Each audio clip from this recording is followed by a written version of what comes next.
Bonjour à tous, Eric, Charles, Eric. C'est parce qu'on m'a demandé mon prénom une fois et que je suis sur Instagram avec ACEI Charles et je suis sur YouTube avec ACEI Eric. Eh oui, mon prénom est un double prénom. Enchanté à tous. Je vous présente mon petit camping-car pilote G600LA.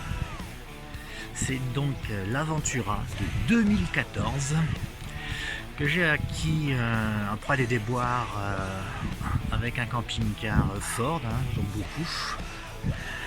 Donc vous l'avez compris, même les nouveaux modèles Ford sont à proscrire. Allez sur internet, il y avait des vidéos qui tournent sur encore un modèle très récent. Donc j'ai racheté d'occasion en 2019, octobre 2019, chez un professionnel car je me suis fait reprendre mon profilé 6 mètres chausson que j'aimais beaucoup, mais sur base Ford, donc à proscrire. Vous le savez, peut-être pas, mais maintenant vous le savez. C'est un pilote, il a été acheté chez un concessionnaire avec une garantie de 5 ans, moteur, boîte et cellules. Donc les frigos, enfin le frigo congélateur, parce que c'est deux choses séparées, c'est un congélateur séparé, l'antenne, les lanterneaux, les fuites bien entendu, le Truma C4000 en gaz, toutes ces installations là sont garanties, donc c'est pas une garantie à 2 balles quand même, donc jusqu'en 2024. Pour information, ça a été assujetti à un crédit que j'ai remboursé en partie et qui est un taux relativement pas faible pour l'époque, mais quand on a connu mon époque dans les années 80 avec des crédits à 17%, quand on nous fait un crédit à 5% l'an, nous on est très contents. Et en tout, ça nous permet de bénéficier d'une garantie dont j'ai déjà usé pour des petites pannes. Alors sur le porteur Fiat, les joints speed, boîte de vitesse automatique étaient HS, ça arrive, ils étaient usés, c'est un véhicule qui n'avait que 30 000 km pour 5 ans d'existence, donc il n'avait pas du tout roulé. Et j'ai déjà fait une vidéo avec des petites options qu'il y avait dessus et celles que j'ai rajoutées. Et c'est un petit peu ce que l'on va voir dans cette vidéo qui ne sera pas trop longue. Et sachez que ce camping-car donc est à la location parce que je ne m'en sers que l'hiver ou surtout hors période scolaire. On part très peu en juillet-août, ou je dirais même on part pas du tout. Donc un véhicule qui ne tourne pas est un véhicule qui s'abîme, vous le savez. Donc en un an, malgré la crise Covid, il a pris 20 000 km, donc moi j'en ai fait à peu près 12 000.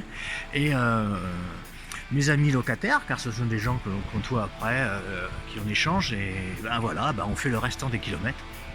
Par les intermédiaires des plateformes Yescapa, Wikicamper ou Happy.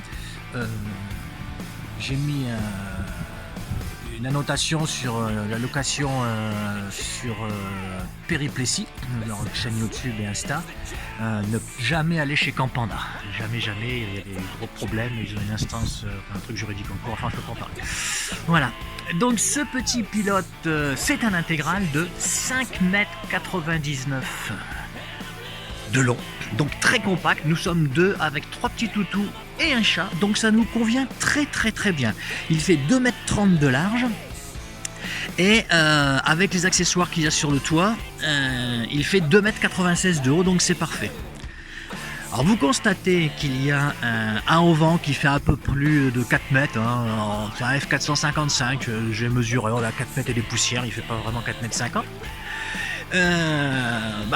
Le auvent, on s'en sert pas forcément plus que ça. Les gens à qui je loue l'été me disent ah si c'est bien, on est content de l'avoir. Alors il faut savoir, comme c'est un intégral de la marque Pilote, il est relativement bien isolé, il est sur un double plancher. Et ça, je conseille pour tous ceux qui partent l'hiver. Après, vous faites ce que vous voulez.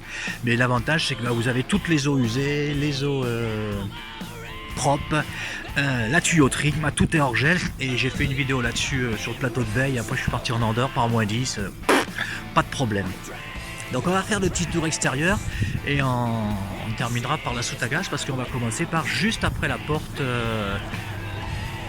d'entrée. Donc on voit le double frigo. Il était équipé d'options, on verra avec le double marchepied qui a été rajouté. Il a été équipé d'une poignée qui sert de sécurité. C'est un frigo, donc un grand frigo, il y a la lumière extérieure LED. Et il est équipé d'une toilette avec le fameux système SOG. Alors ceux qui ne connaissent pas, ça coûte pas très cher. J'ai fait l'entretien, j'ai changé le filtre à charbon et j'ai pas bien remis l'embout, voilà. Le système SOG est branché directement sur la pompe du camping-car quand vous actionnez la trappe. Et quand vous mettez de l'eau et vous l'ouvrez, et il aspire donc toute l'air vers l'extérieur, ce qui vous limite tous les effets produits. Vous pouvez même ne pas en mettre. Donc moi je mets un peu de bouillie bordelaise, j'ai un petit peu de produit nettoyant spécifique pour les cuves aussi et pour la cuvette. Et c'est relativement écologique et il n'y a absolument pas d'odeur, et ça c'est vraiment très intéressant. Pour un 6 mètres de long, c'est assez surprenant, 5,99 m on y tient. Il y a une soute traversante qui permet de mettre les skis. Moi j'y mets le petit scooter électrique. J'y mets les cales poids lourds, parce que bon j'avais des cales poids lourds, c'est comme ça. J'y mets mon soplaire, alors c'est pas un soplaire, c'est un visioplaire. J'ai dû faire une petite vidéo sur Insta, peut-être sur YouTube, je me rappelle plus. Famille Découverte l'a fait aussi. Donc il est sur mesure sur camping-car, hein, on voit les petites fixations. Hein. Et c'est très bien parce que c'est efficace été comme hiver. Donc moi comme je l'ai store plissé, c'est vraiment très efficace et ça permet d'avoir un visuel de l'extérieur vers l'intérieur, alors que le visioplaire vous ne l'avez pas. Donc après il y a des chiffons et des petites choses comme ça, et se range la manivelle du store et l'extension de sécurité du store aussi, pour éviter qu'il ne s'envole. Donc on a ce camping-car qui est équipé d'un porte 4 vélos. Donc là vous ne voyez que 3 rails. Ils étaient très hauts, hein, donc j'ai fait une adaptation, j'ai récupéré des rails et tout, et j'ai réadapté donc un peu plus bas le porte-vélo. Je suis handicapé, hein, je crois que j'ai déjà signalé. Et donc ce qui permet de pouvoir avoir les 3-4 vélos un peu plus bas. Donc moi j'ai rien à cacher, hein, par mon visage, vous ne le verrez jamais, les maths de mon VL. Et vous avez un attelage. Et donc le petit autocollant qui est moche comme tout, camping-car citoyen, et j'y tiens absolument. Je suis pas écolo pour dessous, mais par contre bon, j'aime bien qu'on protège la nature. Cet attelage me permet d'emmener, de tracter sur la voiture, parce que quand nous partons, des fois, vous le savez tous, hein, on ne peut pas se garer où on veut. Moi je ne peux pas forcément me déplacer beaucoup, et puis avec les chiens c'est quand même très agréable d'aller se promener et de pouvoir aller un peu plus loin sans gêner personne pour se garer. Donc il y a une caméra de recul, donc c'est une caméra recul plus rétrovision. Donc ça paraît pas comme ça, mais ce petit truc qui est pas joli, vous avez une rétrovision à peu près à 400 mètres à l'arrière, donc c'est vraiment très intéressant. Vous en servez comme rétroviseur, vous surveillez vos vélos, vous surveillez ce que vous tractez. Et vous l'avez bien entendu en marche arrière. Et vous avez en plus, il est équipé de capteurs de marche arrière, de bip. Quand vous arrivez trop près, eh bien ça bip. Vous en avez aussi devant. Nous arrivons sur la soute, donc là nous avons le grand côté. Et nous arrivons côté chauffeur, donc sur la soute, qui donc est traversant bien entendu. Voilà, vous avez les 2 patinettes, hein, donc qui sont là. Et j'y mets pas mal de choses, je peux y mettre le cadre à tracter quand je le range. Bon, cette soute est sous alarme, je l'ai équipé donc de lumière qui est raccordée aussi avec un interrupteur à l'intérieur au cas où je l'oublie pour le couper, et d'une prise de 130 volts branchée, bien entendu, hein, j'ai déjà fait une vidéo là-dessus, d'une prise de 230 volts, donc elle est pas très haute parce qu'il y a la penderie au dessus, mais elle est tout à fait fonctionnelle et elle est chauffée, donc c'est très bien, ce qui permet donc de faire sécher les chaussettes comme je l'ai fait cet hiver, ou les affaires de ski ou quoi que ce soit. Donc sur un convertisseur, je disais 2000 watts. Excusez-moi, hein, moi je fais des vidéos en direct, je ne sais pas faire plein de choses, hein, les assembler et tout, c'est vraiment de l'information. Ce porteur est monté sur des jantes, j'y pense là en 15 pouces, hein, donc avec enjoliveur, confortable, ça me va bien. Vous avez ici une... C'est pas une soute, c'est l'emplacement chauffage. C'est un Truma C4000 qui est largement suffisant pour un véhicule de 6 mètres de long. Donc vous avez un bidon qui est au fond aussi si jamais on ne peut pas aller chercher de l'eau en direct. Vous avez tout un tas de tuyaux, tout un tas de raccords. Vous avez donc un robinet ici. Il y a un robinet que on voit au fond là-bas et qu'on laisse ouvert tout l'été parce que il est raccordé au rafraîchisseur d'air. J'ai fait une petite vidéo sur les rafraîchisseurs d'air. Quand on sait s'en servir, je peux vous assurer que c'est extraordinaire. Après, beaucoup de gens critiquent. Bah voilà, moi ça me va très bien et ça marche en 12 volts. Donc, il y a une douchette extérieure, ce qui permet donc effectivement de pouvoir se rincer les pieds quand on revient de la plage ou autre. On la secoue bien et on la raccroche tout simplement et on range les tuyaux. Vous avez ici un petit flacon, c'est des fois vous vous approvisionnez en eau. Alors des gens découvrent qu'on peut aller dans les cimetières, c'est bien, faites très attention quand vous allez dans un cimetière, sachez-le, l'eau n'est pas forcément potable et ce n'est pas forcément écrit. Donc en mettant ces petits comprimés, eh ben, vous avez de l'eau potable. On pratique comme ça depuis 1983, donc c'est pas récent. Vous avez donc le remplissage d'eau qui est ici à côté, donc tout simple, et la cheminée donc du Truma. On a deux belles baies, la baie de la cuisine, donc là bien entendu c'est derrière la salle de bain, la plomberie arrière, et vous avez donc la baie du salon qui est intéressant. Le remplissage gasoil, vous avez la grande porte et unique porte accès cabine, car c'est un intégral. Nous avons donc la cabine et le marchepied supplémentaire pour avoir accès à la cabine, et il est équipé donc d'une boîte automatique 6 vitesses robotisée. C'est pas les nouvelles boîtes, hein, c'est un 2014. Donc je vous présenterai le poste de pilotage maintenant, à la limite, c'est peut-être pas plus mal. Donc on est sur un porteur Fiat, ce sont des sièges capitaine, donc tournant bien entendu avec en base pivotante. Moi j'y mets des housses pour louer. Vous savez, quand avec la crise Covid on a beaucoup de contraintes sur la désinfection du véhicule, donc j'ai des housses qui sont montées sur des zips, des housses abouties, pas très jolies, hein, j'aime pas trop, mais bon, l'avantage c'est que j'enlève ces zips et hop, direction la machine à laver. Donc vous avez, comme je vous le disais, on en parlera après, on est sur la cabine, donc c'est un porteur Fiat. En boîte robotisée, je peux passer les vitesses quand même, il n'y a pas de problème. Donc il est en clim manuel, le truc tout simple, les régulateurs de vitesse, pas de limiteur de vitesse. Rétroviseur électrique. Ce que je reproche aux camping-cars intégraux avec les rétroviseurs comme ceci, c'est qu'on ne peut pas les rabattre comme on veut. Vous savez, l'embase n'est pas tournante, juste ici, ça ne pivote pas et donc on n'est pas vraiment très serré. Je trouve ça dommage. Donc nous avons deux c'est des absorbeurs d'humidité, ça permet d'avoir un peu moins d'humidité sur les vitres. Donc le porteur Fiat c'est un 2,3 litres 130 chevaux, donc il avait 30 000 km, il en a 52 000 maintenant. Il a été optimisé en 180 chevaux. Sachez que c'est totalement interdit car vous ne payez pas les taxes. Par contre le jour où vous abîmez un moteur parce que vous l'avez fait optimiser, il faudra venir me voir, vous me mettrez une vidéo sur YouTube, vous m'appellerez, vous me contacterez, vous ferez ce que vous voulez. Je fais ça sur mes véhicules depuis plus de 10 ans, un petit peu comme les chaussettes neige que j'utilise depuis plus de 10 ans. C'est pas cher et ça va très bien. L'optimisation est assez intéressante, on gagne pas tellement en vitesse et c'est pas ce qu'on recherche. Par contre on gagne en couple, c'est extraordinaire. Et si vous roulez comme avant, vous gagnez en consommation. Par contre vous avez tendance à rouler plus vite.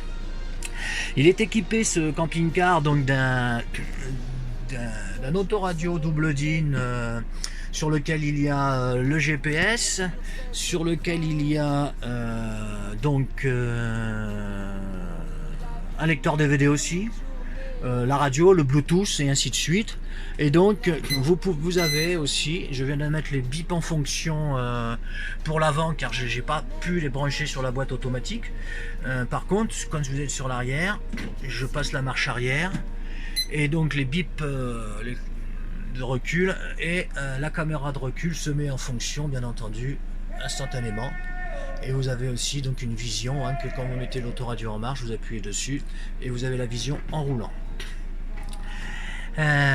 Quoi dire d'autre? Vous avez beaucoup de rangements. Vous avez donc un rangement en dessous sur la soute à gaz.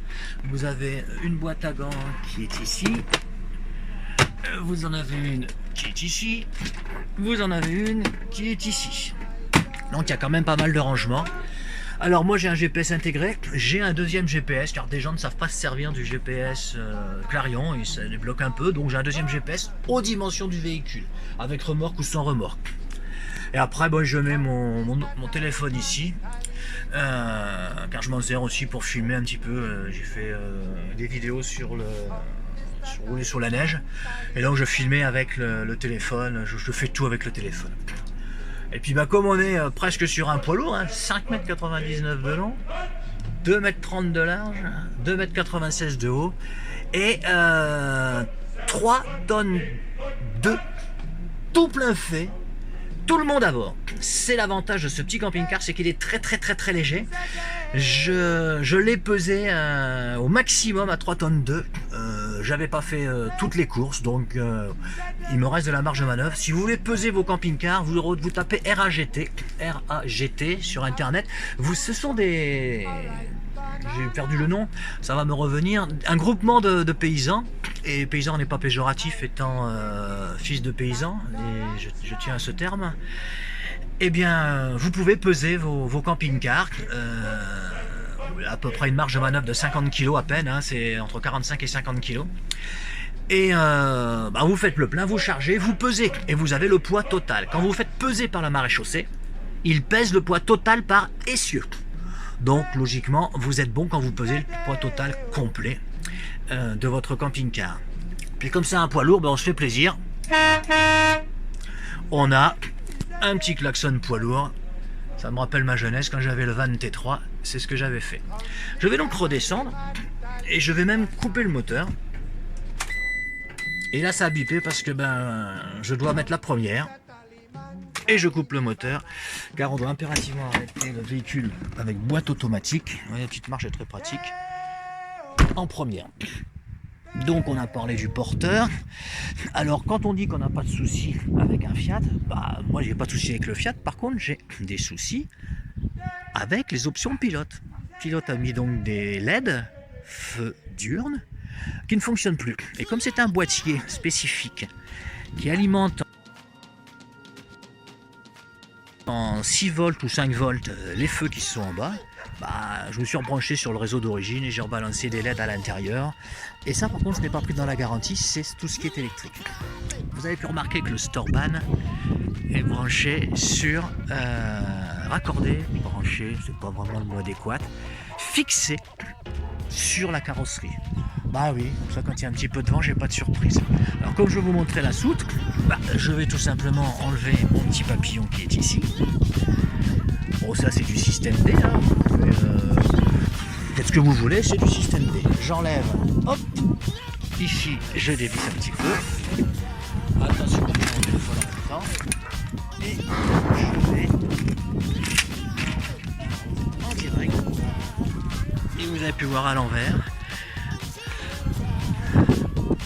Vous avez vu comme ça un petit peu d'effet, si vous étiez dans un grand 8. Alors la soute à gaz, elle a un petit peu d'équipement, la mienne, boudjou. Donc les deux bouteilles de gaz sont protégées, je sors l'hiver, c'est ma trappe. C'est mon cache, parce que l'hiver, en dessous de 0 degré, le frigo ne marche plus, c'est comme ça. Donc je mets ceci à l'intérieur, j'enlève la truc, je le mets. Vous avez les chaussettes qui sont là. Donc s'il y a un inverseur manuel, car je veux maîtriser mon gaz, donc quand j'ai une bouteille qui est arrêtée, je me lève, je sors, parce que c'est souvent la nuit. J'inverse, je ferme, j'appuie sur le petit bouton, et bien entendu, je peux rouler avec l'électrice, avec le chauffage, car il y a la sécurité pour pouvoir rouler avec le chauffage. Donc on est vraiment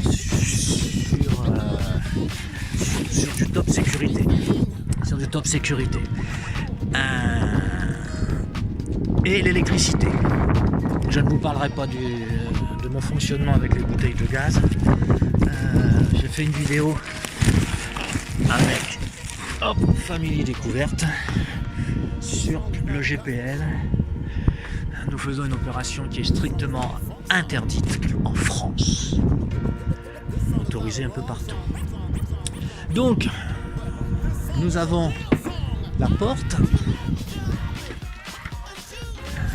Je vais sortir le marchepied, donc double marchepied. Bien entendu, il y a une moustiquaire. Voilà. C'est très pratique. Double marche, plancher, double plancher, le chauffage. Donc il y a un petit peu des coussins un peu partout. Donc moi c'est fermé à peu près à moitié là. Et j'ai fermé tout un peu à moitié. Je vais laisser comme ça. Là, je ne m'en suis pas servi depuis une semaine. On sort quasiment tout le temps. Voilà. Après, on part quelques jours, voire quelques semaines. Donc il y a des grands placards. Des très grands placards tout le long. Vous en avez là aussi. Vous en avez derrière. Vous avez l'emplacement de la télé 51 cm. Donc je suis surpris qu'on puisse rentrer une télé de 51 cm à l'intérieur de cet emplacement d'origine. Je l'avais mesuré, je suis tombé bien. Avec la parabole automatique. On verra la cuisine après. Vous avez donc le poste de pilotage qu'on a vu tout à l'heure. Je vais tourner juste un siège. Donc vous remarquez qu'on a un grand salon. Alors c'est une carte grise, 5 places. 1, 2, j'ai enlevé la tétière ici. Il y a une ceinture de sécurité. Il suffit d'enlever le coussin du milieu. Et nous avons la 5e place, car nous avons les 2 places ici.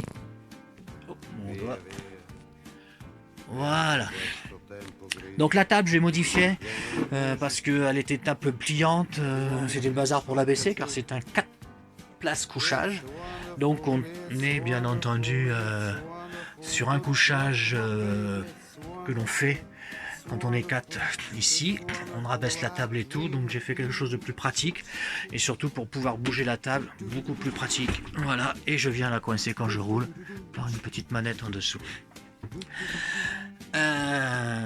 Donc c'est un couchage de 140 par 195 et vous avez un deuxième couchage donc qui ne va pas descendre jusqu'en bas car il faut baisser bien entendu les sièges. Vous avez une échelle pour monter ou vous montez sur la banquette et vous avez un couchage en haut qui fait 140 par 190, on appelle le couchage de pavillon. L'avantage de ce couchage de pavillon, c'est qu'il n'y a rien à faire, il y a juste à le baisser et tant que je serai capable de monter sur un lit pavillon, je ne prendrai pas un lit derrière ou à la française ou sur soute ou en travers parce que ça permet d'avoir du confort et d'être dans 6 mètres de long.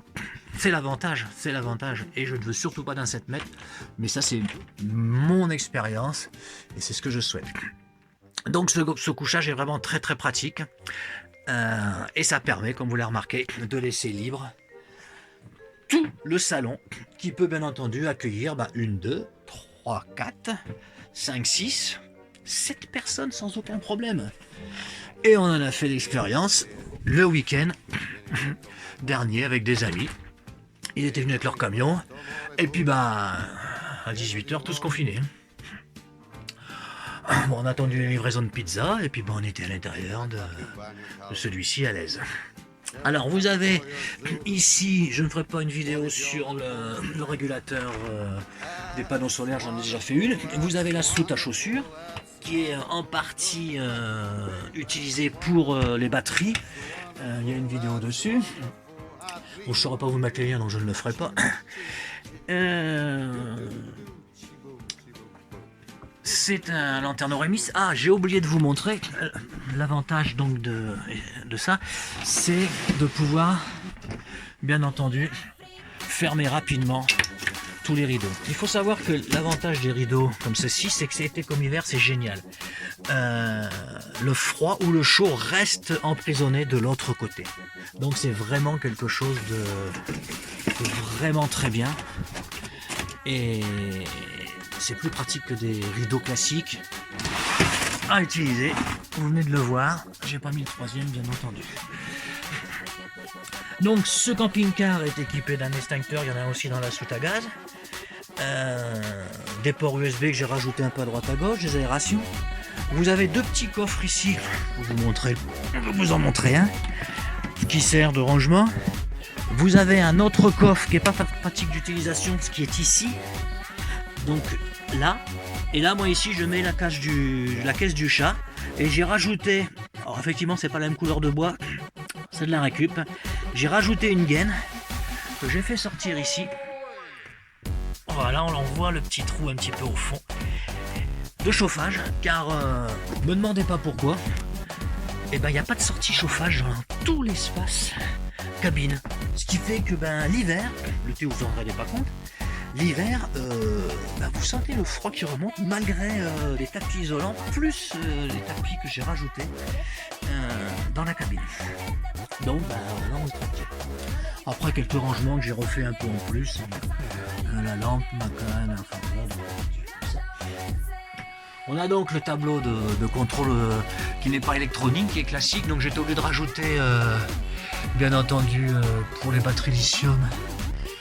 On voit pas bien avec la luminosité mais c'est pas grave, donc j'étais obligé de rajouter un contacteur parce que quand vous êtes au batterie lithium vous ne marchez plus en 12 volts parce que vous êtes jusqu'à la fin en 12 volts jusqu'à la fin.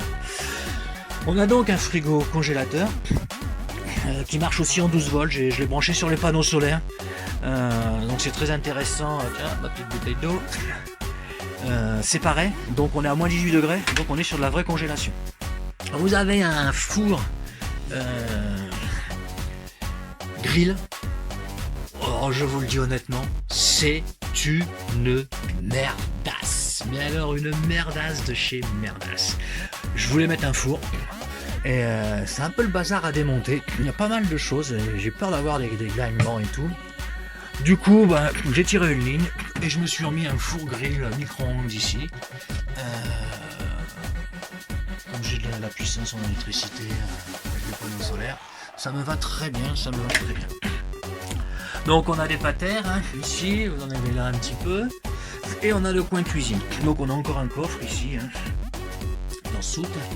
On a le coin cuisine avec hop, on voit les chiffons, avec un grand placard ici. Voilà. Vraiment très très grand, très profond. Vous avez ici de quoi mettre l'emplacement des couverts, donc on ne peut pas trop charger en hauteur parce que vous avez constaté, nous avons l'évier ici, bien entendu, une petite gamelle d'eau des chiens. Il n'y a pas d'emplacement poubelle au milieu. Moi j'aime bien, mon épouse aime pas, du coup ça tombe bien, il n'y en a pas. Donc j'ai mis une petite poubelle là, et vous avez le gaz 3 feux, qui est avec piezo bien entendu. Voilà, avec piezo, 3 feux, on s'en sert jamais. Après, on le sait tous. Tout est en rideau plissé avec les moustiquaires aussi incorporés. Et encore de grands placards que vous avez ici, qui sont très intéressant avec le grille-pain. Moi j'aime bien faire griller mon pain. La parabole, le fonctionnement pour capter les satellites que l'on veut, c'est bien, il se trouve tout seul. Vous avez dû voir que le coin cuisine est un peu sombre, c'est normal. On a le fameux rafraîchisseur d'air qui fonctionne vraiment très bien. Vous allez découvrir donc la salle de bain, donc il y a un miroir comme vous en avez un aussi ici. La porte c'est une porte double point, c'est quand même très bien. Alors j'ai fait quelque chose, vous voyez, il y a des LED en dessous et qui s'allument quand j'allume la lumière extérieure. Et j'ai fait ça depuis des décennies sur tous mes camping-cars. Et j'ai rigolé quand j'ai entendu nos amis vadrouilleurs, il y a le gars à côté, il a resté sur toute la nuit sa lumière allumée. Ah oui. Bon, on aurait pu aller lui dire, gentiment. Bah moi, voilà, je le sais, et je l'éteins. Donc, nous allons aller dans la salle d'eau. Ah, pour ainsi mettre, hein, je vais vous dire, pop, pop, pop, pop, pop, pop, pop. Donc, je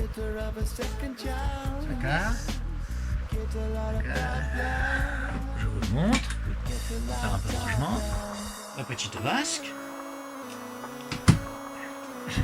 encore des rangements, le petit tabouret, parce que quand vous avez vu la hauteur, hop, du micro-ondes, moi ça peut le faire, mais madame, ben non.